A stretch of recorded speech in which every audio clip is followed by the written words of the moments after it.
नमस्कार दोस्तों, मैं बी सुदर्शन आपका दोस्त और होस्ट सोशल इश्यूज चैनल में फिर से आपका स्वागत करता हूं। दोस्तों आज मैं आइजॉल जो मिजोरम का कैपिटल है उस सिटी में हूं।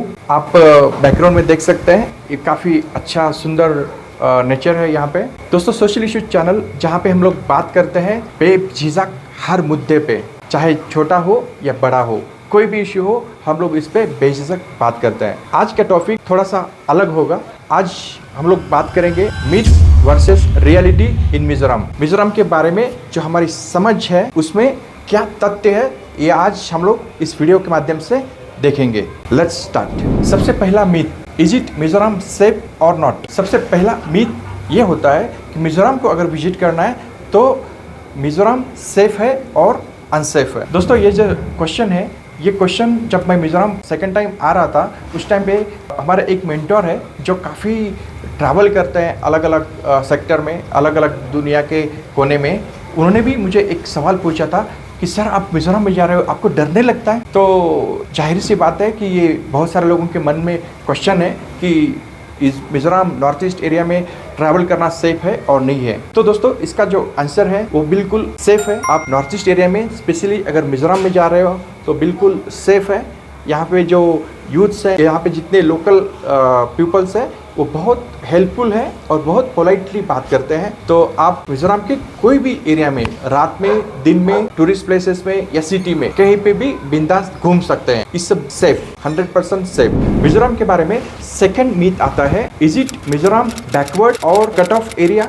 तो दोस्तों इसका जो आंसर है वो 100% ना है। बिकॉज अगर आप मिजोरम विजिट करोगे तो आपको साफ साफ पता चलेगा इंडिया में जो लिटरेसी रेट है वो बहुत हाई है। उसमें एक मिजोरम स्टेट है, इसका 91% लिटरेसी रेट है। तो मिजोरम क्या बैकवर्ड है? तो इसका आंसर नहीं है, मिजोरम बैकवर्ड नहीं है। तो दोस्तों जब नॉर्थ ईस्ट की बात आती है तो और एक मन में क्वेश्चन आता है, जो थर्ड मीथ से हमारा, वो लैंग्वेज बैरियर। क्या हम लोग अगर ट्रैवल करेंगे तो लैंग्वेज का बैरियर आएगा? तो इसका भी जवाब है नो। आप यहाँ पे ट्रैवल कर सकते हैं।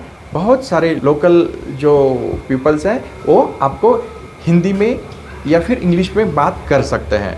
हाँ, सभी लोगों को हिंदी नहीं आता है, बहुत रेयर लोगों को हिंदी आता है, बट वो लोग समझते हैं। बहुत सारे लोग समझते हैं हिंदी लैंग्वेज को, तो आप इजीली उनके साथ में इंटरेक्शन कर सकते हैं। हाँ, जैसे मैं भी महाराष्ट्र से हूँ, बट अभी ये 3-4 बार यहाँ पे आ चुका हूँ, तो मुझे कोई लैंग्वेज का प्रॉब्लम नहीं हुआ है। कुछ जगह पे होता है तो कोई ना कोई एक दुक्के को आ ही जाता है, तो आप इंग्लिश में बात कर सकते हो। और अगर आप पोलाइटली बात करोगे तो आप बहुत कुछ इशारों से भी बात कर सकते हो।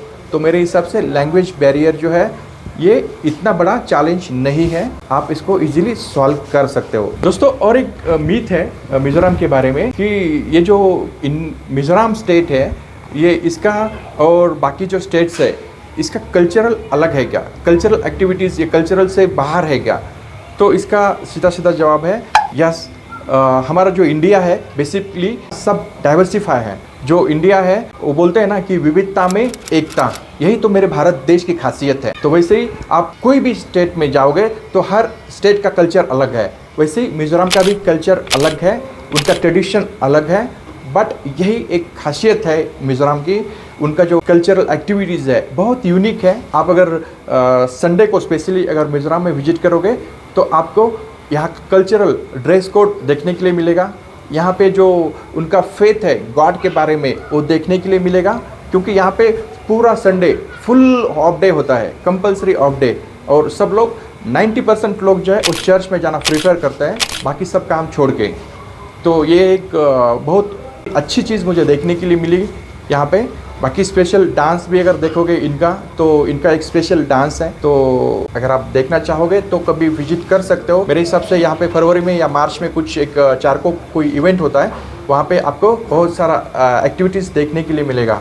अगर आपको स्पेशली मिजोरम का कल्चर अगर देखना है तो आप उस टाइम पे विजिट कर सकते हैं। तो ये जो हमारा फोर्थ मीथ है उसका भी जवाब यही है कि मिजोरम का कल्चर अलग है थोड़ा सा, बट विविधता में एकता, यही भारत देश का जो हमारा विशेषता है, इसको ऊंचा करने के लिए मिजोरम भी सहयोग कर रहा है। बहुत सारे लोगों के एक मीथ है, nothing to explore in Mizoram. बहुत सारे लोगों को लगता है कि मिजोरम में जाएगा तो घूमने के लिए कुछ नहीं है। दोस्तों मैं जब आया तो मुझे भी ऐसा लगा था कि ये स्टेट छोटा है, सिटी भी छोटा है, बट ऐसा नहीं है। जब मैंने एजवाल में कदम रखा तो यहाँ पे सिटी भी काफ़ी बड़ी सिटी है। आप जियोग्राफिकल अगर देखोगे तो अलग अलग एरिया है यहाँ पे, घूमने के लिए काफ़ी सारी चीज़ें हैं। साथ में अगर आपको आउटसाइड में अगर घूमना पसंद है तो रेकी जैसे रिसोर्ट बने हुए हैं, हेरिटेज प्लेस है, काफ़ी अलग अलग है। चंपाई जैसा एरिया है, बहुत नेचुरल ब्यूटीफुल तरीके से उसको रखा गया हुआ है और यहाँ पे एक्सप्लोर करने के लिए बहुत जगह पे आप घूम सकते हैं। सिटी में भी अगर आप देखोगे तो पूरा क्लीन सिटी मिलेगा आपको। हॉर्न यहाँ पे बिल्कुल हॉर्न नहीं बजाते हैं, तो ये साइलेंट सिटी के नाम से भी मिजोरम जाना जाता है। तो अगर आपको साइलेंट सिटी देखना है किस तरह से है, अगर स्पेशली आप दिल्ली, गुड़गांव, मुंबई साइड के हैं तो आपको तो हॉर्न ज़्यादा सुन के पक गए हो आप, तो ज़रूर एक बार एजवाल सिटी विजिट करके साइलेंट सिटी क्या होती है इसका अनुभव ले सकते हैं। साथ ही साथ जो हिल एरियाज़ है उसको नेचुरल तरीके से रख के उसका ब्यूटी किस तरह से मेंटेन किया जा सकता है, ये भी एजवाल से हम लोग सीख सकते हैं। तो दोस्तों मुझे लगता है कि ये 5 पॉइंट्स अगर आपके क्लियर है तो आप ज़रूर एक बार नॉर्थ ईस्ट में विजिट कर सकते हैं। और आप नॉर्थ ईस्ट टूर अगर बना रहे हैं तो मिजोरम में स्पेशली विजिट कर सकते हैं। तो दोस्तों आज का ये जो वीडियो है ये यहीं तक रखते हैं, क्योंकि कल हमें आपके लिए एक वीडियो लेके आ रहा हूँ जो पूरा एजवाल सिटी और साथ में कुछ हेरिटेज प्लेसेस भी मैं कवर करने की कोशिश करूँगा, ताकि आप घर बैठे एजवाल सिटी देख सकें। Is it good idea? Then please comment it's good idea. And thank you so much for watching and giving me your time. मिलते हैं अगले पॉडकास्ट में, तब तक के लिए जय हिंद, जय भारत।